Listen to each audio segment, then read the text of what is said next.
So can you briefly describe what Zeitgeist is about and its essential message? The first film or the second film, or the whole project?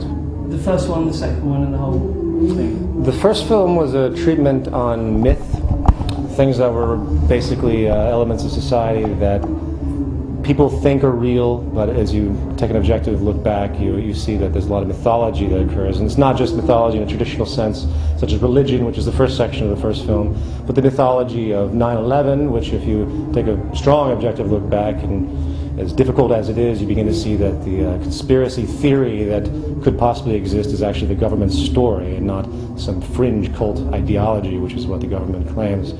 And then the third attribute, which would detail even a more powerful form of myth, which is what's continued in the new film, deals with the monetary system and war and the banking system and things that people kind of take for granted. They don't have a full grasp on. For example, war is usually assumed to be this two countries that essentially can't meet in a civilized manner and have some agreement, so they engage in war. But what we tend to find is war is actually a business.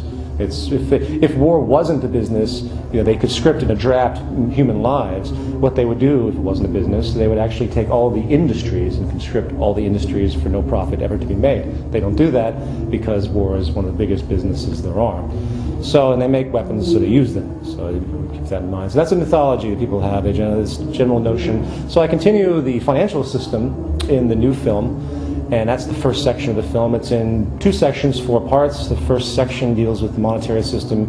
The first part deals with the fractional reserve lending policy of the Federal Reserve and the Bank of England as well, and goes into the fact that this system is essentially a slavery-producing system because the debt that is created in society is deliberate, and money cannot exist without debt. Money is created from debt, and debt is money, money's debt, and therefore it's utterly despotic to the human condition because everyone has to be forced into labor to get free of their debt. And of course, it's an illusion because there's no way to ever be free of it. Then I continue this with the second part of section 1, which goes into John Perkins' Confessions of an Economic Hitman, which is a very interesting story about a man who used to work for a private corporation that was affiliated with the World Bank, and his basic disposition was, his basic realization was that his private corporation was actually a front for this ruse, so to speak, that uses the World Bank as a tool for debt for other countries. So what they do is he would go over, for example, and bribe leaders to take big loans and say, well, if you don't, then there's going to be problems. And those that didn't, there were tremendous problems, overthrown, assassinations. And otherwise, the countries would take the debt and then they'd be enslaved to the Western financial system because all these structural adjustment policies would be put forward on the country because of their outstanding debt, and therefore they would have to give over their natural resources, they would have to submit in multiple ways. So that's the first half of the second film, and then the second half deals with change in an attempt to override all of this stuff. And the essential argument is that the monetary system is not only structurally flawed, because of the first section of the film I deal with the financial system, to the extent where, structurally there's not enough money in the system, there's always scarcity, structurally to the extent that the World Bank is, in fact, very much a despotic, hegemonic institution. But that also bleeds over into the other most important part, which is the psychological manifestation of the monetary system, and how it actually relates to our behavior in society, and how we essentially don't know how to relate to each other because we've been conditioned, at least in the civil way, we don't know how to relate to each other in a civil way because the entire system is based on everyone leeching off of everyone else. It's a very fundamental thing. Most don't think about it that way. That really is the nature of it. So there's a psychological flaw in the system, and as long as this exists, you really can't expect ethical or decent behavior. This goes from, say, a cat burglar, to the invasion of Iraq. It's all the same general train of thought. It's a differential advantage and exploitation by one group over another. So then I propose a solution to this core element, and that is this project by a man named Jacques Fresco called the Venus Project, which is essentially a notion of redesigning society from the ground up to make it actually humane, to where as opposed to everyone fighting together, everyone contributes. And it's a very complex thing for me to talk about. It's very long-winded, but essentially you want to design society for society. You don't want it to be this outdated system that we have today of all sorts of convoluted notions and outmoded structures and political systems and even religions. Not to say religions will be outlawed or anything like that. It's just coming to terms with these understandings about how we interact as human beings and the things that, updating society to modern day knowledge, both technologically and spiritually, so to speak, because there are many things that we've learned through science that, we don't blame ghosts and demons on people getting sick. We don't do that anymore, but unfortunately these mentalities still have a general, they still stick, they resonate in society, so there's a superstitious basis and it's multifaceted. So the advocation is a new social system that not only is structurally designed for society, but advocates in its environmental resonance a new human value system. And in reality, both of these things have to occur at the exact same time. You have to have a human value system cultivate and society cultivate, an environment to be cultivated, because they have to balance each other out. You can't have just one and then the other. So simultaneously, this has to develop, so it's through a process of education and social restructuring that such a system could come to be, and that's what the film advocates very generally. And I'd say that basically encapsulates the whole project. The whole project in general is this.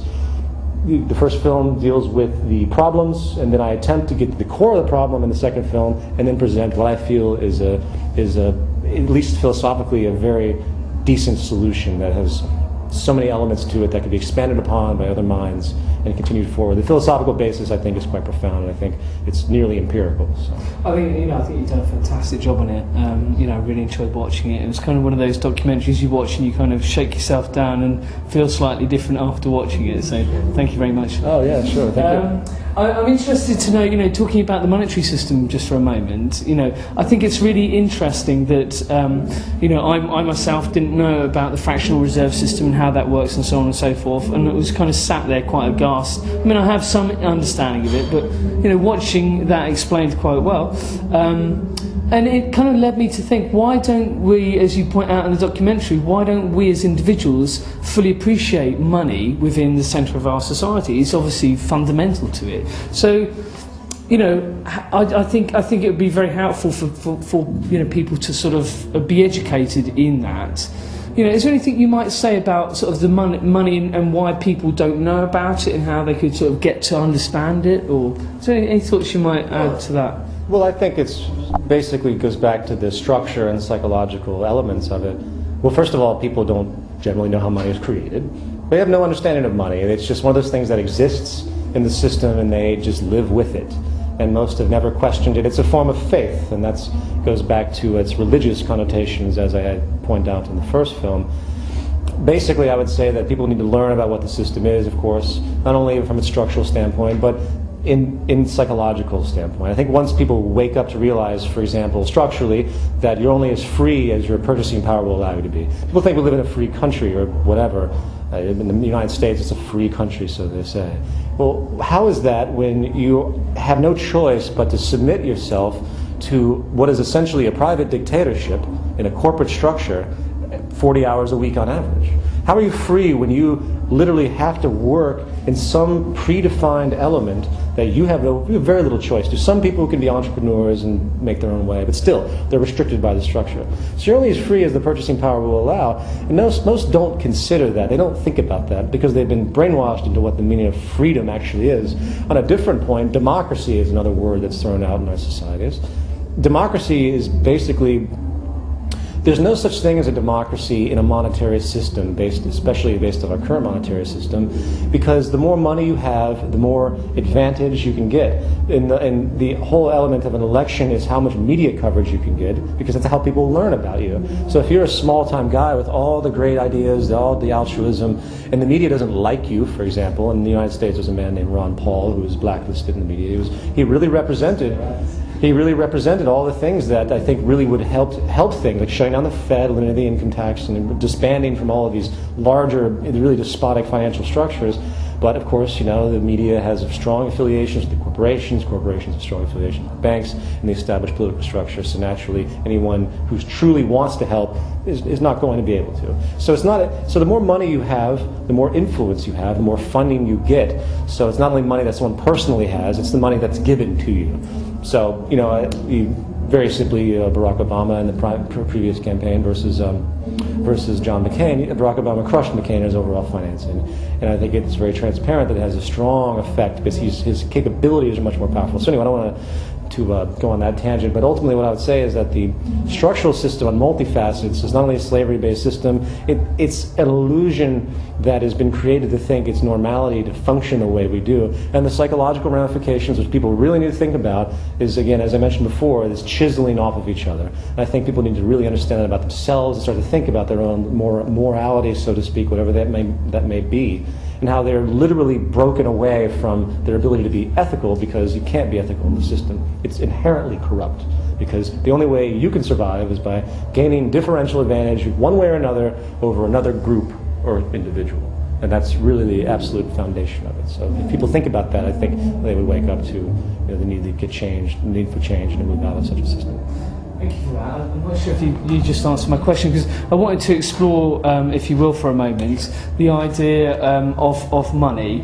I don't want to go on too long about this, but I, for example, 2 years ago said to myself, I don't care about money anymore. I've actually ditched it, and I value friendships and creativity and other things. It's far more valuable, actually. What you were just proposing in talking about the Venus project in regard to, different non-finance based economy, essentially, isn't it? It's not using monetary system. It's kind of using lots of other energies, and I think when you have money at the centre, it very much shapes everything you do.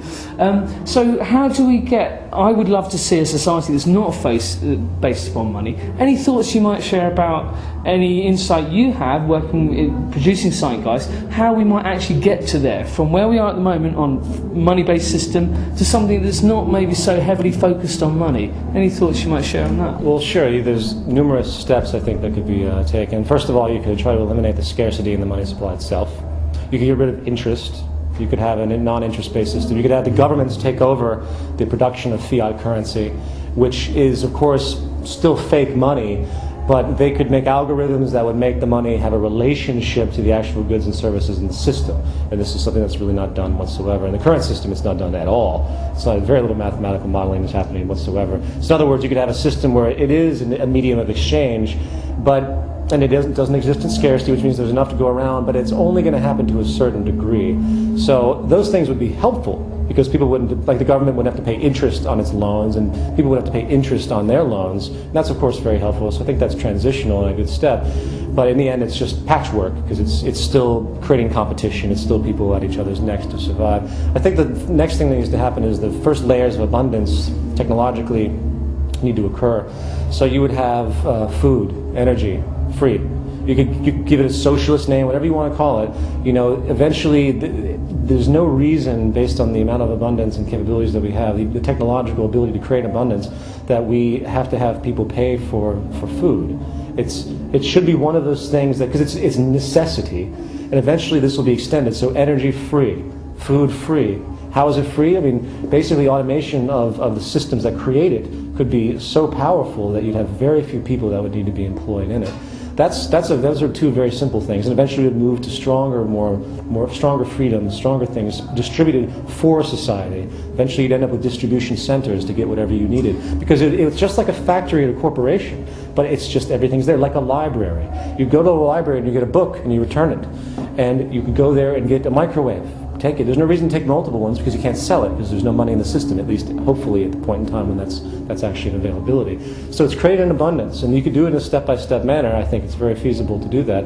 But in the end, it's going to take a larger leap, because as long as the human value system, which is another point, doesn't undergo change, you're going to have people that are going to reject this concept for many, many reasons. So simultaneously, you have to have the human value system change at the same time, which is a difficult topic. The transition, to put it very quickly and simply, the transition will have to occur, I think, basically in a step-by-step manner up to a point, and then a big jump will have to happen. Because there's no way to do it perfectly fluidly, because you're always going to have remnants of the old human value system that's going to mess it up. So it might sound very difficult to understand, but I think it's going to take a big shift, and people are going to have to really adjust. And I think that's with the financial collapse right now. It's going to be a catalyst. Kind of like the 100 Monkeys theory. Sure. The 100 Monkey theory, kind of sudden change. goes on unseen and untalked about, just then. Yes, exactly. I think that would. And true social change happens very quickly, actually. Real cataclysmic social change, I think, happens very quickly, due to biosocial pressures. So I hope that answers your question. It does, thank you. It's a difficult question. It is, Transition is what I think about the most, and there's many different angles for it, but essentially you have to just start changing really the human value system more than anything else. You have to get rid of this greed mechanism that's constantly perpetuated. And of course the media is a great way of doing it. You know, using Zeitgeist on the internet, it's been seen by how many people? The first film, I have to say conservatively, is, I say 50 million, but I think it's actually much larger than that. And the new one, I have to say about 3 million so far. So big surge of people initially who watched it. I'm sure will slow down. But I just wanted to explore with you briefly what led you up to creating Zeitgeist. You know, why did you do it? Why didn't you just sit there and do whatever it is you fancied doing? Why specifically were you motivated to go and make this? Well, I think initially the first film came out of a certain degree of angst and an upset disposition with the current power establishment. 9/11 was a very traumatic experience, being in New York, and then slowly going back years later and realizing what actually happened, or at least what seems to have happened. The government story has been proven, I think, definitively to be the conspiracy theory, and I think that's important that people think about, because it shows how far the system wants to go in order to preserve itself. That's the way I see it. Of course, lots of money being made, lots of legal actions based on it, but that was a catalytic point for me. I was like, well, I want to do something for my own conscience. I just felt like doing something. It wasn't that I felt I could actually change anything, but I think people, and I think this is a good point, I think people, when they get to a certain point, they want to do something. They don't want to just be rewarded with money for things that they do. They want something more. I think there's a lot of emptiness in most people, because they have nothing. All they have is their jobs and their money and their families, which of course is important, but there's something missing that is intrinsically flawed. It's a flaw in the system that creates a big gap, because there's an emptiness because of the forced element of the system itself. And not to mention, the destitute, when you realize, say, that the government might be responsible, and there's a history of this type of stuff, of multiple governments doing stuff like this. So 9/11 was a big catalyst for that. I've always studied religion. Religion was always very interesting to me. I studied, very countercultural religion. Started reading things that most people did not read. People from the 1800s that did all these investigative things that was very much suppressed. And then the banking system was sort of an afterthought, because I really hadn't learned much about it until I started realizing, like 9/11, I was like, well, they're making so much money, and I sort of fell into the banking system thinking about it. And then it started changing. The next film came out. I was like, this makes perfect sense. And I think about my life, and I think about all my friends and my family, that you grow up, you have a natural curiosity as a child, and you grow, and suddenly you're slowly oriented through education, and you get through college, you put in debt, and then you have to find your slot that's pre-existing, usually. That's pre-existing for you to live and survive. So you're basically raped of your general curiosity and ability to be free by the system itself. And I began to ask myself, well, what's the value of most occupations anyway?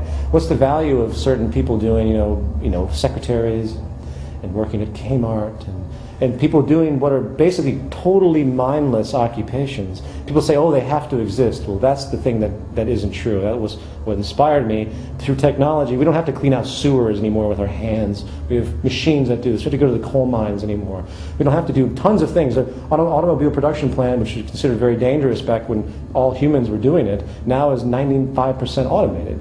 So this is an important revelation, and it's time society shift this focus, and that's why the latter half of Zeitgeist Addendum, I go into this point very specifically, and of course the social design. So it's multifaceted. That was a growth period for me, but I think the initial trigger was 9/11. Honestly, it was at that moment I decided to do something. So. Brilliant, thanks for that. We're all working here on the same sort of premise. Yeah. So is there going to be an addendum too, or? No, I don't think so. No, what's next for you? What's your? I'm not sure. I'm here to advocate the movement now, which is a lot of work. So the website, zeitgeistmovement.com, there's tons of stuff that I have to do to get this up and running. I have a lot of work that will cover years. So my media work is important, my creative work is important, but I'll probably do smaller projects, but I don't think I'll make another feature film for a while. I'm pretty much satisfied with these two productions, and there's no reason to just keep it going unless I have something very specific. There's so much stuff that can be supplemental to these films that doesn't need to occur in a film, needs to occur in information, and read just tangible stuff, not something as wide as these films are, which is what they are. There's it raises lots of questions, which is the point, you know. So. Final question. Do you think society, our society, Western culture, if you like, other cultures as well, and so on, do you think there's a point to it? Do you think they're trying to achieve? Do you think they? I say they. I mean we, because I don't believe there is a they and us. I think we are all totally connected in every way. So it's our thing, and you know, I'm looking at one of my things is like the social science, how we actually collectively think and manage and process and do work. You know, do you think our society or societies have an intrinsic idea that they're working to? You know, it's a point. Is there something that society is working toward, in your opinion? As it exists now? Well, as it exists now, I think it's actually quite paralyzed. I think there's a lot of altruistic notions that are put forward. There's a lot of people that want to see change, but most don't realize that it's the social system that's to blame. They don't really understand that going after all, you know, the criminal elements or this and that is really going to change anything. It's you have to do it. You have to be activist oriented to go after these things. But I don't think most realize that they're paralyzed, and that the more they go after and, you know, correct things, it's just a matter of time before the same problems keep arising, because it's coming from the actual system itself, which I deviate back to the monetary system. I think deep down there's an aspiration to have human society move forward. I think most would want that. I think most would like a world without war or poverty, but they have no idea how to get that because they don't understand what the real problem is. A lot of people like to blame the they, that they are doing everything, and to a certain extent, of course, there is a they, and they do operate, but we support them. So it's really just we, and we tolerate a whole hell of a lot. The fact that you don't have people up in arms to the extent that they should be over, say, the Iraq War and the slaughter of way over a million people, is disgusting. But they don't know what to do, and they feel helpless, and they're in debt. They have to maintain their job. They don't have time to think about world consciousness. And that's another flaw of the system itself. So I think deep down people want change. They want to see a positive world. I don't think there's anyone out there that deep down just wants to see everyone tortured and destroyed. If they do, they're a victim of this culture in a much more aberrant manner. But nevertheless, I think, you know, it's positivity is there, but no one knows how to do it. My take on it is, if you take, for example, you know, like a bell-shaped curve and normal distribution, you know about that, right? Yeah. Of course you do. So if you ask most people, you know, what do you think of the current sort of geopolitical situation? What do you think of these wars? What do you think of the way we live in a monetary-based system? I have a general feeling that most people say, no, actually, no, I don't like that. You know, I don't think it's right to treat people, to let people starve, to, you know, build nuclear bombs. I think I have a feeling, a thesis that most people say no. So in which case, why do we have it? That therefore explains the inherent fault in the system, because if you ask people if they want it, they say no, so why have we got it? I think they've been brainwashed to think it's necessary, even though they know that it seems irrational and ridiculous. To think that we should have bombs that can blow out, you know, a quarter of the surface of the planet, you know, to any thinking mind, obviously that's absolutely nuts. Especially when you realize that if you take all of that technical know-how, all the scientists, and point them towards something that's actually socially beneficial as opposed to figuring out how to make weapons that are better. If you took all of the military and melted it down and used it for a social design, it'd be unbelievable what we could do. So people just don't understand. They don't understand. They think war is natural. That's all they've known in this structure. So everyone only knows what they've experienced, and it takes a long time for I think a lot of people to realize that you can have a world without any of this stuff. You need to come to terms with what the root causes actually are.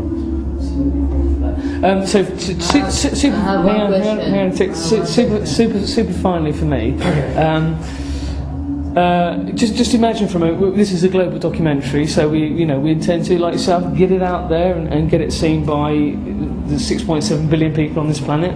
You know, let's try and do that. So just imagining that's, you know, them right here now, just looking through them. They're standing right in front of you, 6.7 billion people, your fellow humans. Any messages to them, any thoughts that you might say to them? They're right there in front of you.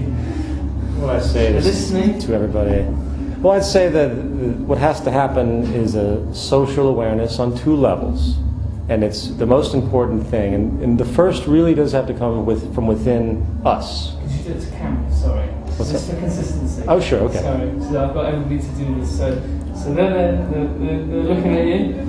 the first particle of change has to occur within yourself, because until you realize that you're symbiotically connected to nature, and that nature is an emergent process where you have to change constantly, where you realize that you being dogmatic about any point of knowledge is inherently destructive. Once you realize that, you can begin to see a different world where there's ego and bias and all of these things begin to fade, because there's no such thing as static knowledge or information. Everyone has to realize that we are constantly emerging. Our identities are nothing more than temporal positions at that point in time. And the moment people do that, they won't get offended. You will not get offended by, someone challenging your belief system. You will take it as information. And that is an extremely pivotal point for change. And when you learn that, you can actually apply that to social design and see how society can be based on this type of idea as well. Sorry, I'm getting distracted. You know what? The sound is like fading in and out because of these strong vibrations Right. from outside. It's actually. Should I just quickly get the door? Do you want to do it very super quickly? Okay.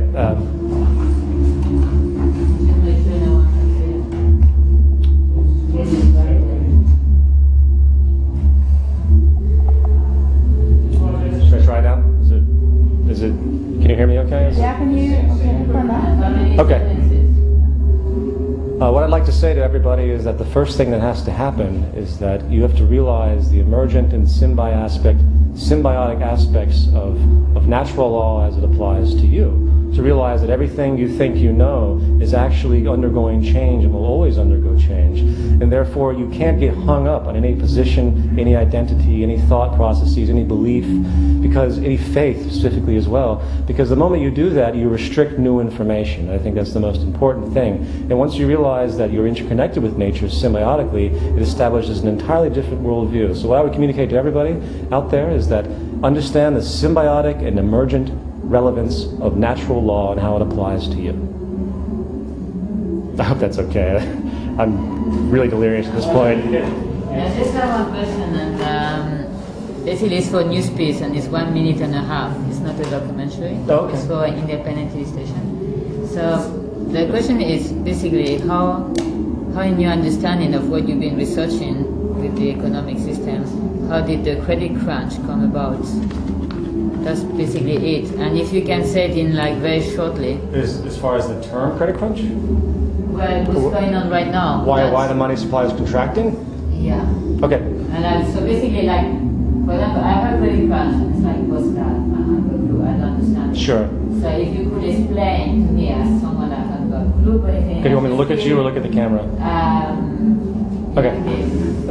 Ready? Yeah. Brilliant. There are a lot of news agencies talking about a credit crunch that exists in the system right now. And most people, when they hear that term, have no idea what that means. All it really means is that money is contracting. In most economics people will tell you that there's a boom and bust cycle. And all this is expansion of money and contraction of money. So what's happening now is a much larger contraction. So this credit crunch is actually the result of a series of boom and busts that have been going like this, and it's been one big expansion wave.